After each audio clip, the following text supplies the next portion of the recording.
Olivia and I have been married for 5 years. My name is Daniel, and to outsiders, we are the enviable golden couple of Manhattan's Upper East Side. I work as a creative director at an advertising agency, and Olivia is a senior editor at a fashion magazine. We lived in an apartment with a great view overlooking Central Park. Every morning, we would sip hand-brewed coffee on our balcony and watch the city wake up. However, life always hides a few cracks, even beneath the brightest surface. That morning was no different than usual. I was in the kitchen preparing our healthy breakfast: whole wheat toast, avocado, and poached eggs. Olivia was sitting at her dresser, carefully applying her YSL lipstick. "Honey," I said as I set the plates, "don't forget our dinner with Jake and the others tonight." Olivia responded absently, "Oh, yeah, I remember. I might be a little late though. The magazine has a deadline today." I frowned. This was the third time this month. I walked over to her with my breakfast and kissed her cheek gently. Her perfume didn't seem to smell the same as usual. "That's okay. I can pick you up later," I offered. Olivia, however, shook her head. "Don't bother. I'll just take a cab."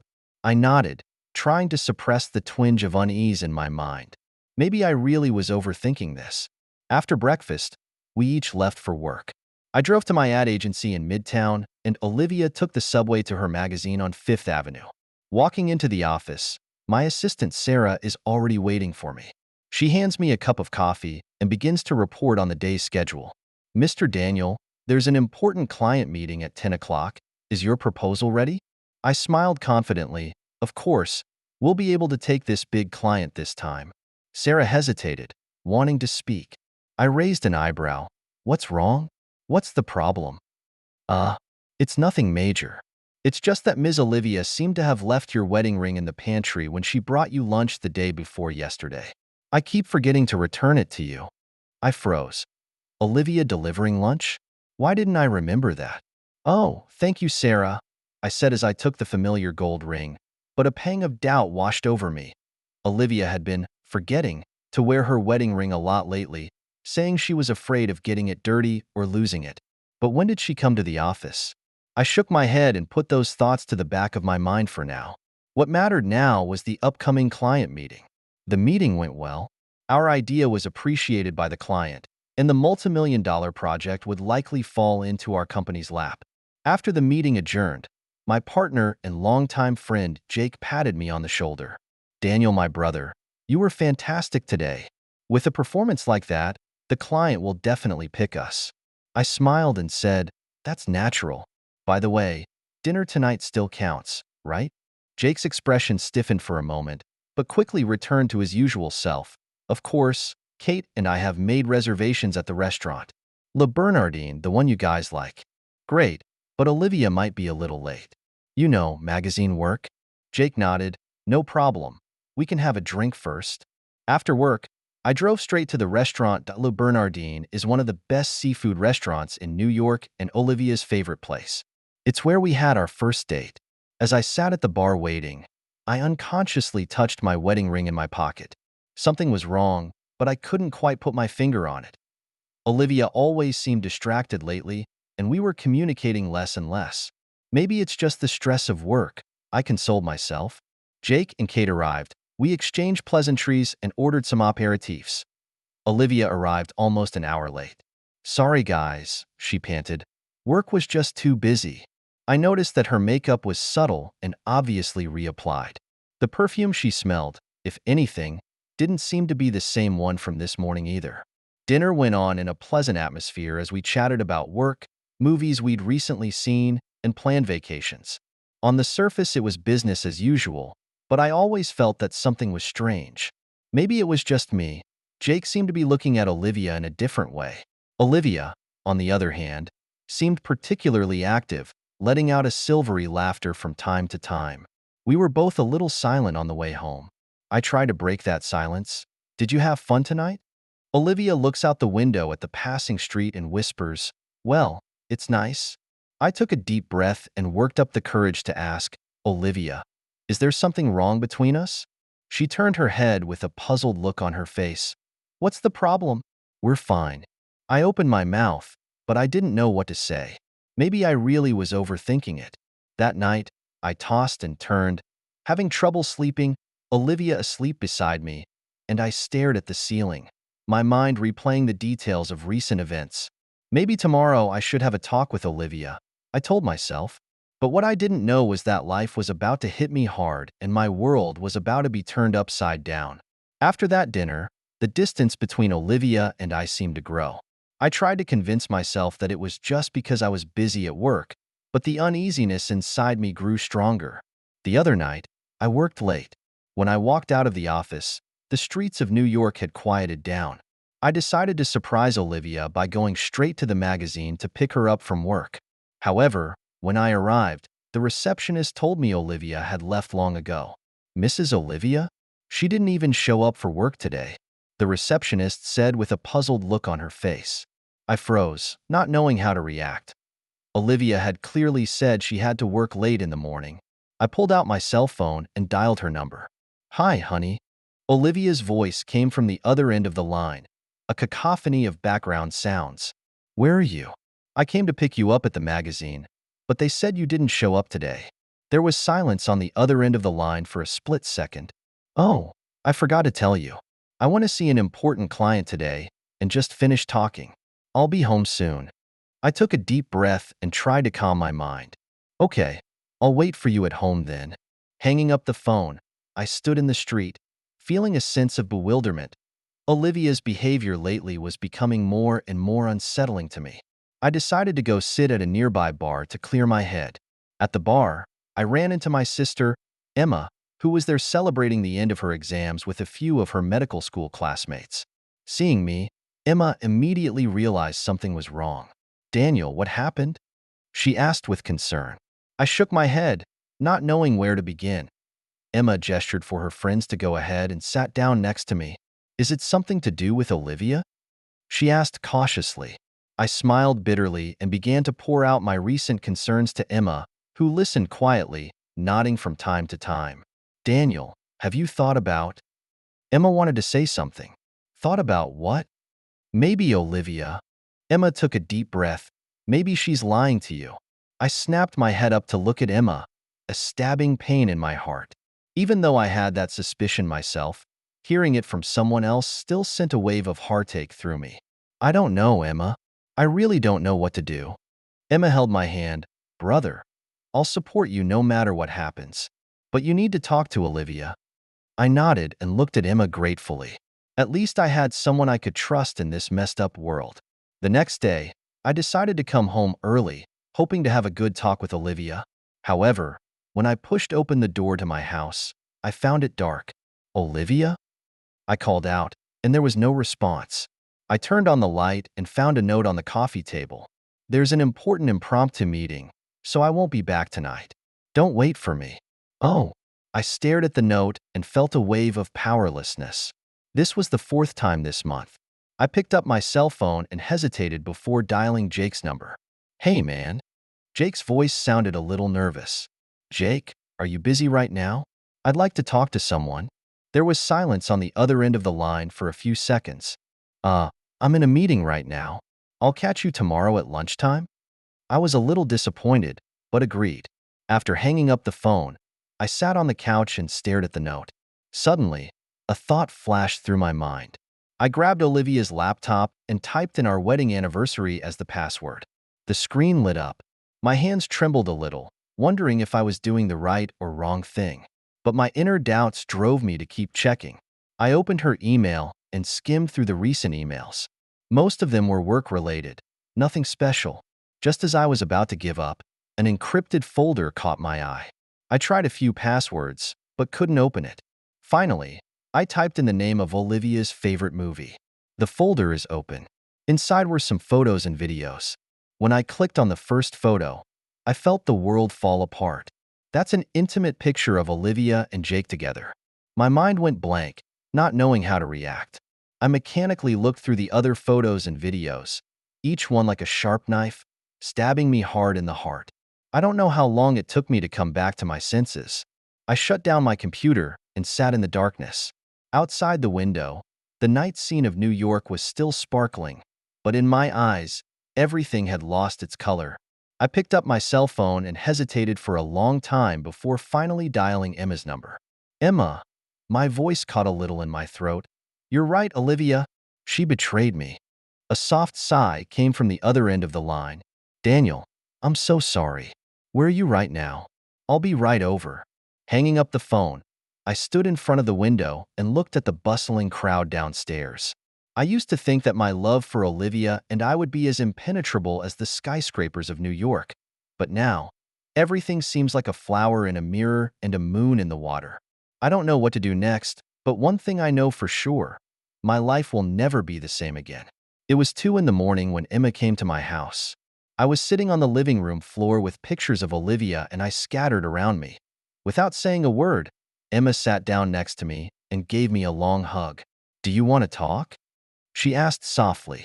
I shook my head, nodded again, and finally smiled bitterly. Where do I begin? I told Emma everything I had found out. Every word that came out felt like it was tearing my heart out. Emma listened quietly, holding my hand tightly from time to time. I should have listened to your warning sooner, I said, laughing to myself. Emma shook her head. Daniel, it's not your fault. You just believe in love too much. I stood up and walked to the window. New York was still lit up at night, as if mocking my naivety. What shall I do, Emma? Shall I confront her? Emma thought for a moment. I think you should calm down, organize your evidence, and then confront her. But most importantly, you need to figure out what you want. I nodded and looked at Emma gratefully. Thank you, sister. I don't know what I would have done without you. Emma stayed with me. That night, we sat shoulder to shoulder on the couch like we did when we were kids, watching the city slowly awaken outside the window. The next morning, Olivia returned. She looked tired but content, with a hint of the smile I used to love so much on her face. She visibly froze when she saw that Emma was home. Emma, what are you doing here? I stand up and look Olivia straight in the eye. We need to talk? Olivia's smile froze on her face as her eyes darted between me and Emma. Did something happen? I took a deep breath and pulled out the printed photos. You can explain these. Olivia's face instantly turned pale the moment she saw the photo. She opened her mouth but couldn't say anything. Daniel, I can explain. I interrupted her. Explain what? Explain how you betrayed me. Explain how you slept with my best friend. Emma quietly left the room, leaving us alone. Olivia's tears started to fall. Daniel, I'm really sorry. I didn't know things would turn out like this. Turned out like this? I sneered. You think this was just an accident? These pictures, these videos, it's obviously more than just an accident. Olivia dropped onto the couch and began to sob. There was a time when seeing her cry would have broken my heart. But now, all I feel is a pang of numbness. Why? I asked softly. Is our marriage so worthless to you? Olivia looked up with mixed emotions in her eyes. No, Daniel. I love you, really. It's just that I think life is too mundane. Jake gives me a thrill, a freshness. I know it's selfish, but I can't help myself. I felt sick to my stomach. I thought our love was so pure, but in her eyes, it was just a blandness. It's not just Jake, is it? I pressed on. There are others. Olivia lowered her head, acquiescing to my suspicions. I felt a twinge of heaven and had to hold onto the wall to stay on my feet. Daniel, please forgive me. We can start over and I promise that in the future. I interrupted her. No, Olivia. There's no more later. I want a divorce. When she heard the word divorce, Olivia was struck by lightning. She fell to her knees and hugged my legs. No, Daniel, please don't leave me. I'll change. Really. Give me a chance, okay? I broke away from her embrace and took a few steps back. It's too late, Olivia. You've had too many chances. I turned towards the bedroom and started packing. Olivia followed me, apologizing and pleading. But in my ears, the words had lost their meaning. After packing up the essentials, I grabbed my car keys and prepared to leave. At the door, I take one last look at Olivia. I'll have a lawyer contact you. Bye, Olivia. I stepped out of my apartment building as the New York sun stung my eyes. I stood on the street where people were coming and going and suddenly felt incredibly lonely. I took out my cell phone and hesitated, but dialed Jake's number. Daniel, said Jake with a hint of unease in his voice. Game over, Jake, I said calmly. I know all about it. There was a long silence on the other end of the phone. Finally, Jake said softly, Daniel, I'm so sorry. I hung up, not wanting to hear his explanation. What was once a best friend was now the biggest betrayer of all. I drove to Emma's apartment. Emma took me in without saying a word and organized a guest room for me. Daniel, Emma handed me a cup of hot tea. Are you okay? I shook my head and nodded again. I don't know, Emma. I feel like the whole world is falling apart. But at the same time, I feel a strange relief. Emma held my hand. It's normal, Daniel. You need time to heal. Remember, I'm always on your side.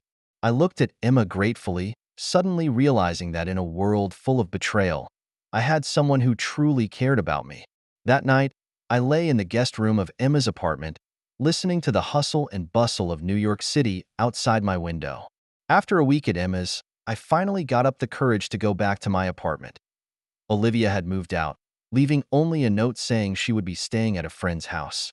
The apartment still held traces of our life together, every corner filled with memories. I stood in the center of the living room and felt a sense of suffocation. I began to mechanically pack and box up items that belonged to Olivia. Her dresses in the closet, her favorite book of poetry on the bookshelf, the mug she used in the kitchen. Each item was like a hammer blow to my heart. Halfway through packing, I found our wedding album. Ghostly, I turned it over. We were so happy in the photo. Our faces were filled with visions of the future. Who would have thought that after just a few years, everything would turn out like this? I leaned helplessly against the wall, tears streaming down my face uncontrollably. I cried like a child, for lost love, for broken trust, for that naive self. I don't know how long it took, but the doorbell brought me back to reality. I wiped away my tears and opened the door to find it was my lawyer, Sarah. Mr. Daniel, I brought the divorce papers, Sarah said, and we need to discuss the division of property. I nodded and invited her in. We sat down at the table, and Sarah began to explain the various legal terms. But my thoughts drifted elsewhere. Mr. Daniel? Sarah's voice snapped me back to reality. Are you okay? I managed to squeeze out a smile. Sorry, I was just kind of drifted off. What were you saying? Sarah looked at me sympathetically. I know this is difficult for you, but we need to deal with these things as soon as possible. Olivia has made her request. Olivia asked for half of our joint property, including the condo. I laughed bitterly, remembering how excited we were when we bought the condo. Now, it was just another asset to be divided. I don't care about the money, I said to Sarah. I just want to get this over with. Sarah frowned. Mr. Daniel, I understand how you feel, but we still have to protect your rights. I waved my hand. I know. You just follow the legal process. I'm just too tired. After Sarah left, I called the office and took a week off. I needed time to organize my thoughts and reprogram my life. For the next few days, I locked myself in my apartment and didn't answer anyone's phone calls. Except for Emma, I began to wonder what life would be like without Olivia. I tried to pick up my old hobby again. I played my guitar, which I hadn't touched in a long time. And although my technique was rusty, the familiar melody brought a touch of solace. I started running again, letting my physical exhaustion temporarily mask the pain in my soul. Emma calls every day to say hello and sometimes brings food over. I felt a twinge of warmth watching her go about her business. You know, Emma said as she sat down next to me the other night, I've always thought you were more real. I looked at her quizzically. What do you mean? Emma shrugged. It's just, the old you was always so perfect, so unreal. Now you're scarred, but more like a real person. I pondered Emma's words and realized she was right. In the past, I'd played the role of the perfect husband, trying to keep up the facade of glamour. Now that facade was being ripped off, revealing the real, vulnerable me. Maybe this is growing up, I whispered. Emma nodded and gave me a hug. You'll be fine, Daniel. You're stronger than you think. That night, I made a decision. I couldn't hide in my apartment forever feeling sorry for myself. The next morning, I called Sarah. I want to sell the apartment. I told her, I need a fresh start.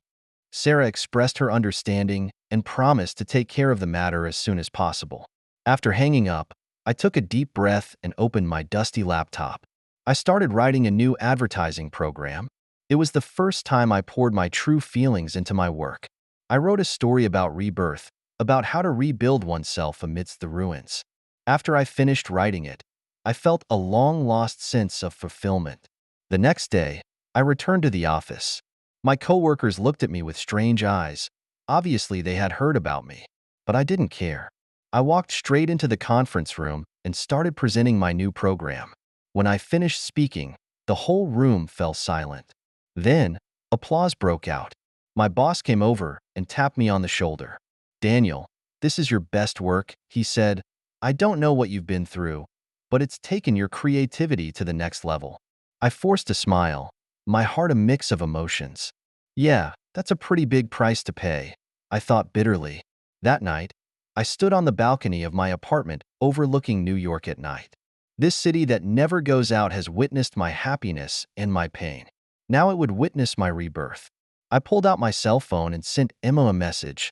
"Thanks for being there for me. I think I'm ready to move on." Emma quickly replied, "I'm proud of you, brother.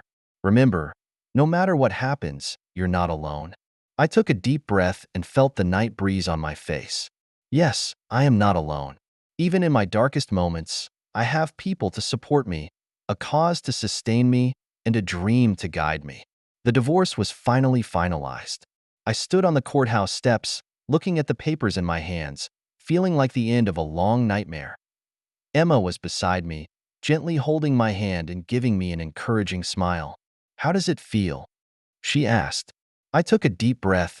Honestly, I don't know. Relief? Sadness? Probably both. We decided to go sit at a nearby cafe. It's a place Olivia and I frequent, but today, I wanted to redefine its meaning. Shortly after sitting down, I saw a familiar figure walk in. Jake. Our eyes met in the air, and he visibly froze for a moment before hesitantly approaching. "Hi, Daniel." His voice was apologetic. I felt a surge of anger rise up, but then it subsided.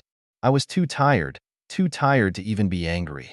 "Jake," I said calmly, "what can I do for you?" He stood there restlessly. I just wanted to say I'm sorry.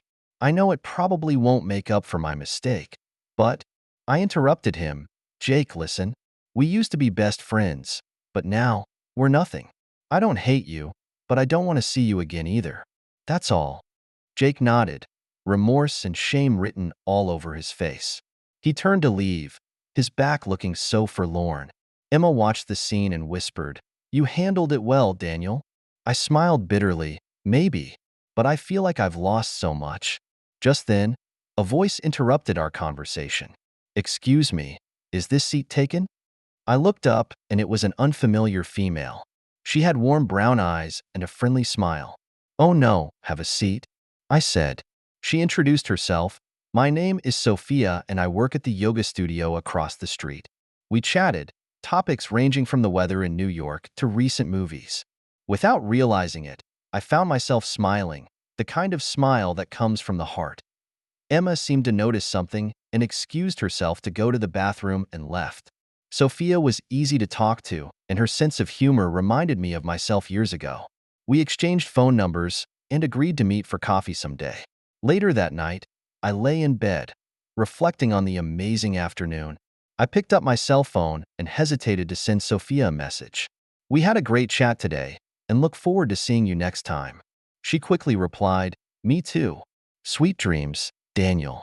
I put my cell phone at the foot of my bed and felt a twinge of long-awaited anticipation. Perhaps life was quietly getting better.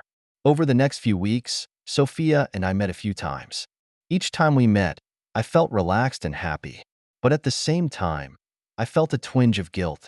One night, I couldn't help but confide in Emma.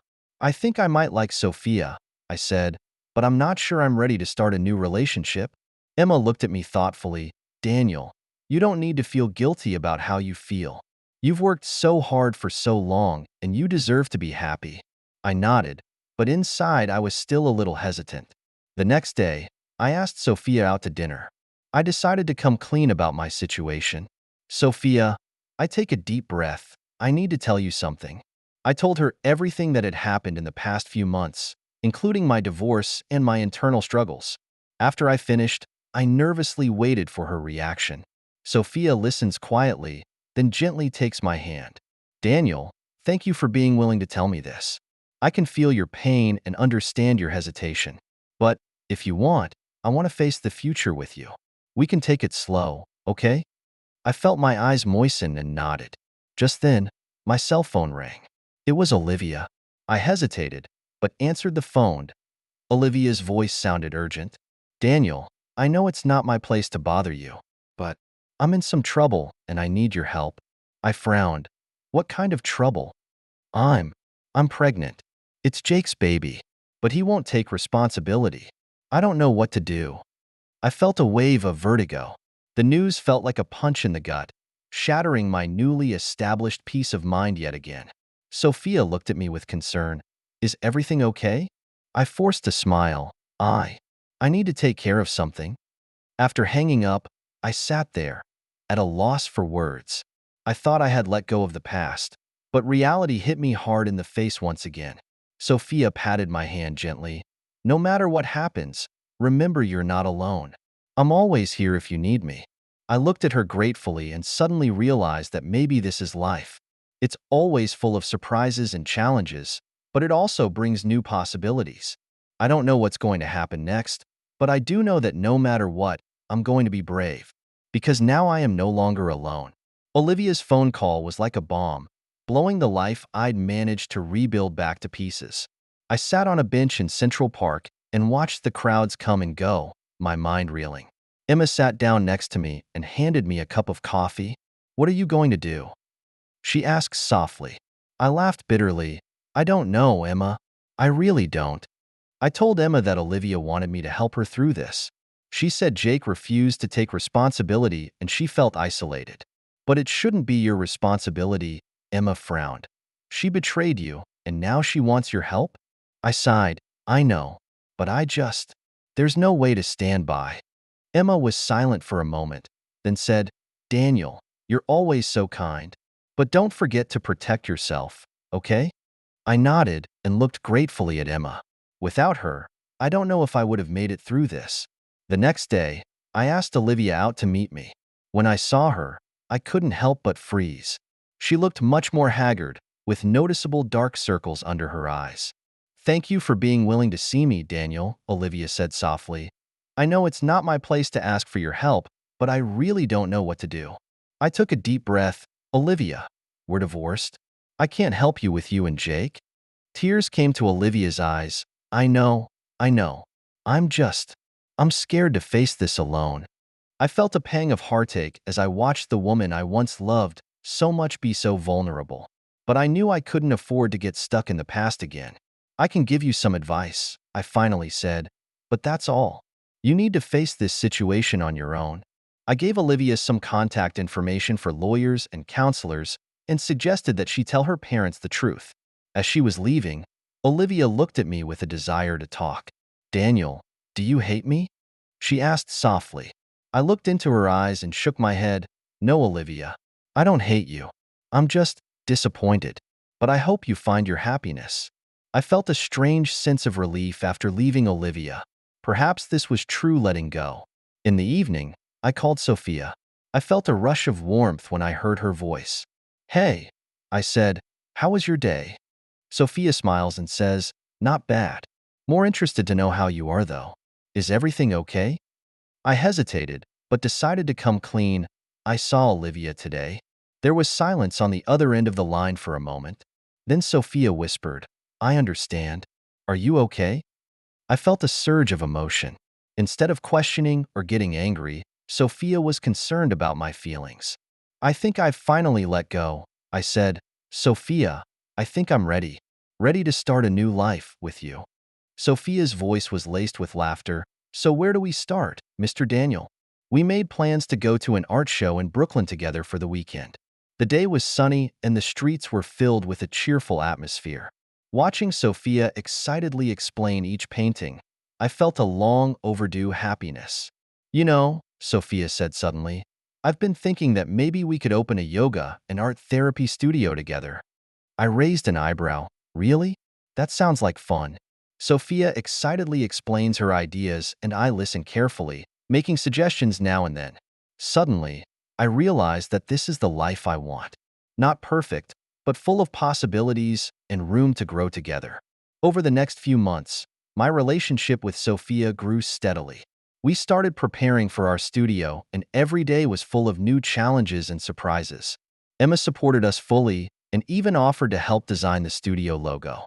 One day, I ran into Jake on the street, looking much more haggard, with an apologetic look in his eyes. "Daniel," he said hesitantly, "I heard you and Sophia are together. I'm happy for you." I nodded. "Thanks. Jake, I hope you take good care of Olivia and the baby." Jake lowered his head. "I know.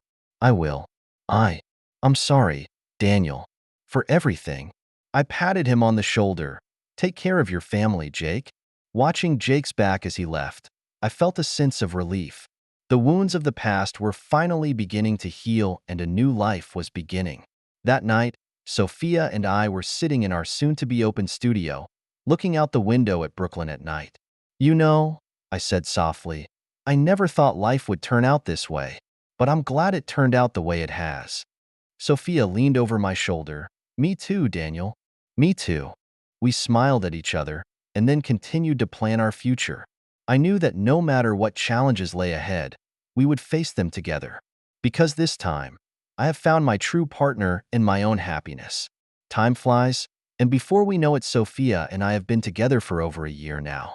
Our yoga and art therapy studio is on track, and we have many guests experiencing our classes every day. Life seems to be finally back on track and even better than before. We had just finished our day's work that day when Sophia suddenly turned to me with a glint of excitement in her eyes. "Daniel, I have an idea," she said. "Let's get married." I froze, not knowing how to respond for a moment. Sophia saw my hesitation and gently took my hand in hers. "I know you may not be ready," she said gently. "We can take our time. There's no rush." I took a deep breath and looked into Sophia's eyes.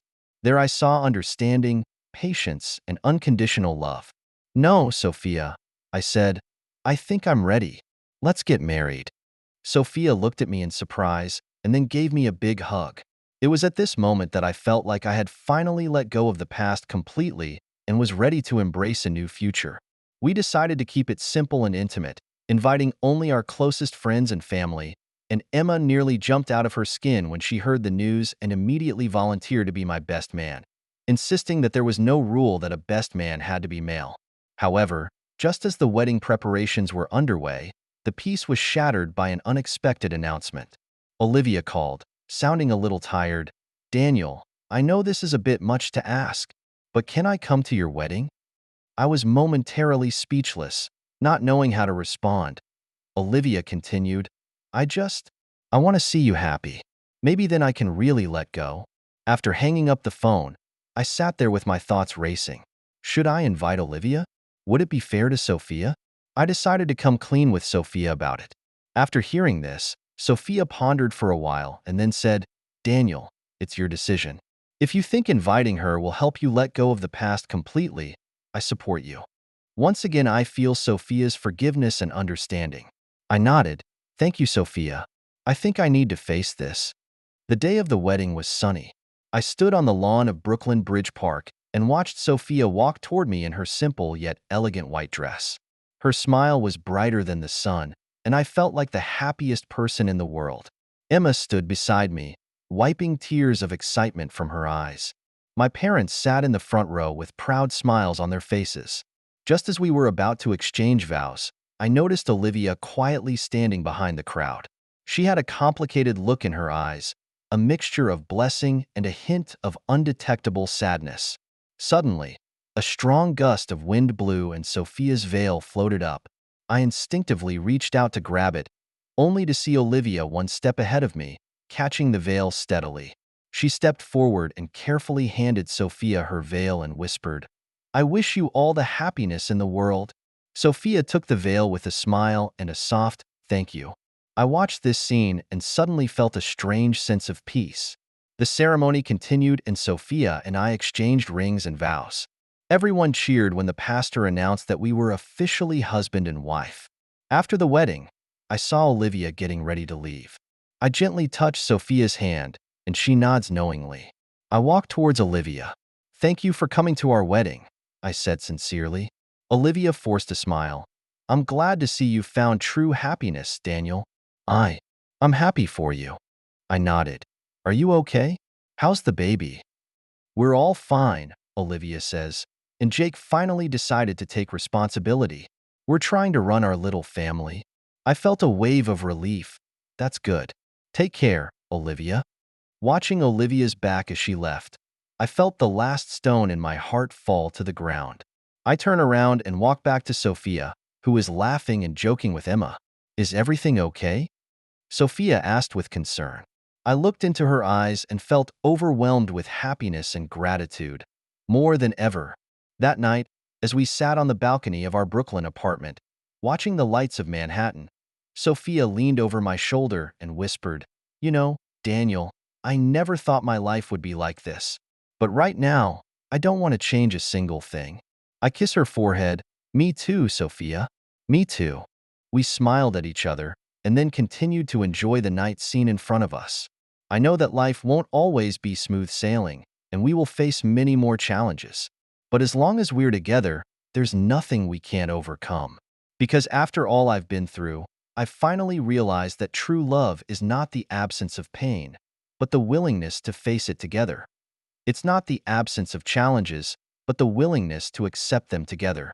And I, at last, have found someone with whom I would like to spend my life.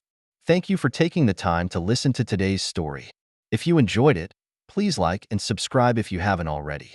If you have a story to share about your own or someone else's experience, please feel free to contact me. Take care.